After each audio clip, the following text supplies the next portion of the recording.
नमस्कार, मैं राणा यशवंत आपका स्वागत करता हूं।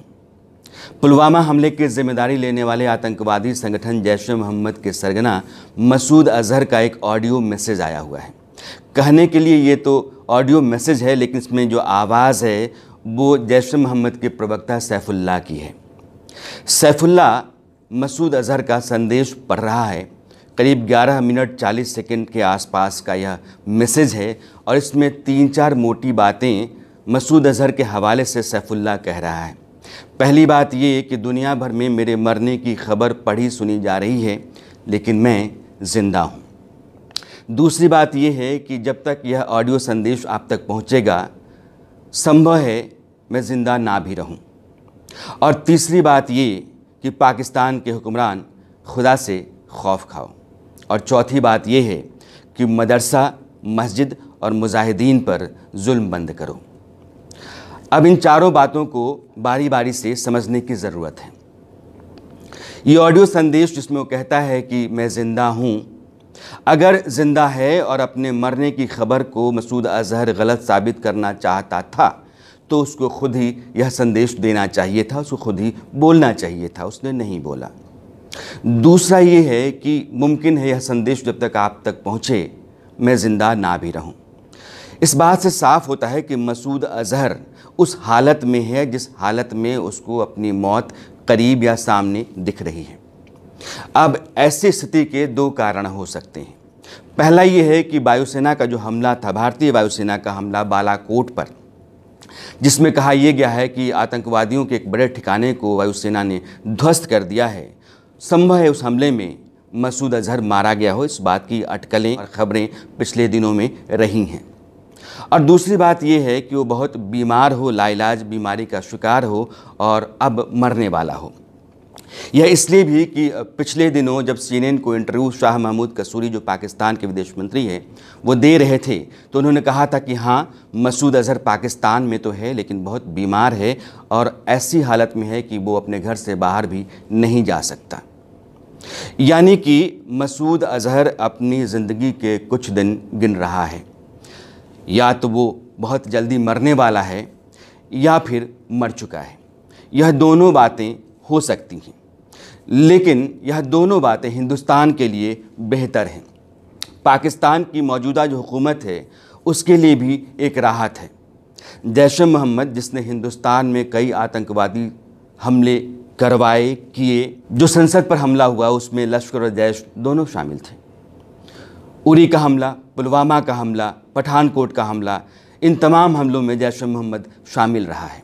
और भारत ने इन तमाम हमलों के बारे में सबूत और डॉसियर पाकिस्तान को सौंपे, लेकिन पाकिस्तान की सरकार वहाँ कुछ नहीं कर सकी। शायद इसलिए भी कि वहाँ की जो फ़ौज और ISI है उसका दबाव लगातार सरकार पर रहता है कि आतंकवादी संगठन और कट्टरपंथियों के ख़िलाफ़ आप बहुत ज़्यादा मत कीजिए। दुनिया को दिखाने के लिए जो करना है वो कर लीजिए, पाकिस्तान को जो मदद चाहिए उसके लिए आप कर लीजिए, लेकिन असलियत में ऐसा नहीं होना चाहिए।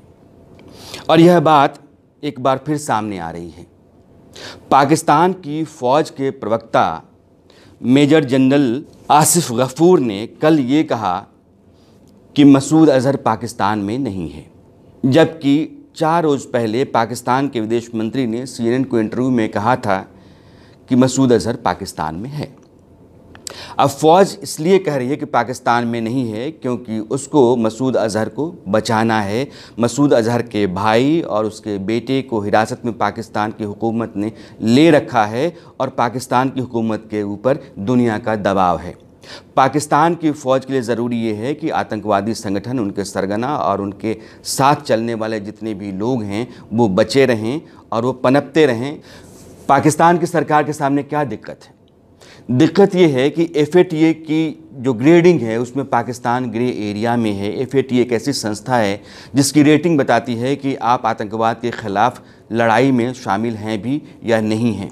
आपको दुनिया की तमाम संस्थाओं की तरफ से, ख़ास करके IMF और वर्ल्ड बैंक की तरफ से आर्थिक मदद दी जानी चाहिए या नहीं दी जानी चाहिए।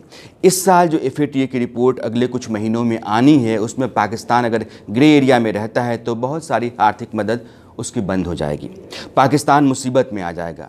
इसलिए इमरान खान की सरकार के लिए ज़रूरी है कि वो अपनी ग्रेडिंग को ठीक करे। मसूद अजहर के भाई, उसके बेटे या उसके संगठन के बाकी आतंकवादियों को हिरासत में लेने, उनके खिलाफ़ कार्रवाई करने का जो ऐलान हुआ है वो सिर्फ इसलिए है कि हमारी ग्रेडिंग ठीक हो। पिछले दिनों लश्कर तैयबा के ऊपर जो पाबंदी की बात पाकिस्तान की तरफ से कही गई या उसको निगरानी में रखने की बात कही गई, यह सिर्फ इसलिए कि हम आतंकवाद के ख़िलाफ़ काम कर रहे हैं और हमारी नज़र है, हम उस पर बहुत मेहनत से और शिद्दत से लगे पड़े हैं, सिर्फ दिखाने के लिए। पाकिस्तान की सरकार की मजबूरी है। पाकिस्तान की सरकार असलियत में ऐसा क्यों नहीं कर सकती? क्योंकि फ़ौज नहीं चाहती है, आईएसआई नहीं चाहती है, और फ़ौज आईएसआई सरकार से बहुत मजबूत संस्थाएं वहाँ की हैं। समानांतर सरकार इन दोनों की पाकिस्तान में चलती है। पिछले साल नवाज़ शरीफ का एक इंटरव्यू था, उस इंटरव्यू में उन्होंने कहा था, और मेरा ख्याल है कि डॉन को उन्होंने इंटरव्यू दिया था, और उन्होंने कहा था कि पाकिस्तान में एक नहीं बल्कि 2-3 समानांतर सरकारें चलती हैं, और जब 2-3 सरकारें चलती हों तो क्या आप किसी मुल्क को चला सकते हैं? यह पाकिस्तान की असलियत है। इमरान खान को इमरान खान बनाने और पाकिस्तान में प्रधानमंत्री की गद्दी पर बिठाने का काम वहाँ की फ़ौज और आईएसआई ने किया है, इस बात से इनकार नहीं किया जा सकता। पाकिस्तान में ये जो समानांतर सरकार होती है वो कभी कभार सरकार की हैसियत अख्तियार कर लेती है, तख्ता पलट कर देती है। पाकिस्तान की बुनियाद यही है, वहाँ की सियासत का सच यही है। 3 बड़े उदाहरण मैं आपके सामने रखता हूँ। इस्कंदर मिर्ज़ा जो वहाँ के राष्ट्रपति हुआ करते थे, उन्होंने जनरल अयूब को आर्मी चीफ बनाया, और जनरल अयूब ने इस्कंदर मिर्ज़ा को हटा करके तख्ता पलट करके सत्ता अपने हाथों में ले ली। जब भुट्टो वहाँ के प्रधानमंत्री हुए पाकिस्तान के, उसके बाद उन्होंने जनरल ज़ियाउल हक को आर्मी चीफ बनाया, सेना का प्रमुख बनाया, और जनरल ज़िया ने भुट्टो का तख्ता पलट किया और उनको फांसी पर लटका दिया। जनरल ज़िया 11 साल तक पाकिस्तान के हुक्मरान रहे।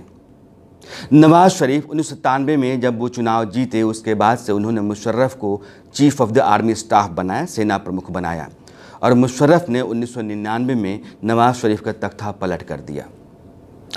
तो यह जो पाकिस्तान के आर्मी चीफ होते हैं, चुनी हुई सरकार का तख्ता पलट करके सत्ता अपने हाथों में ले लेते हैं, पाकिस्तान की कमान अपने हाथों में ले लेते हैं, यह डर पाकिस्तान में हर चुनी हुई सरकार के अंदर बना रहता है। वो इमरान खान के भीतर भी है। आज की तारीख में मसूद अजहर अगर पाकिस्तान में नहीं है, यह बात वहाँ की फ़ौज कह रही है, तो सरकार के लिए अब यह बहुत मुश्किल है कि वो कहे कि हाँ पाकिस्तान में ही है, जबकि कुछ ही दिनों पहले पाकिस्तान के विदेश मंत्री ने कहा था कि हाँ वो पाकिस्तान में है। पाकिस्तान में मसूद अजहर के ना होने के फ़ायदे भी पाकिस्तान को हैं।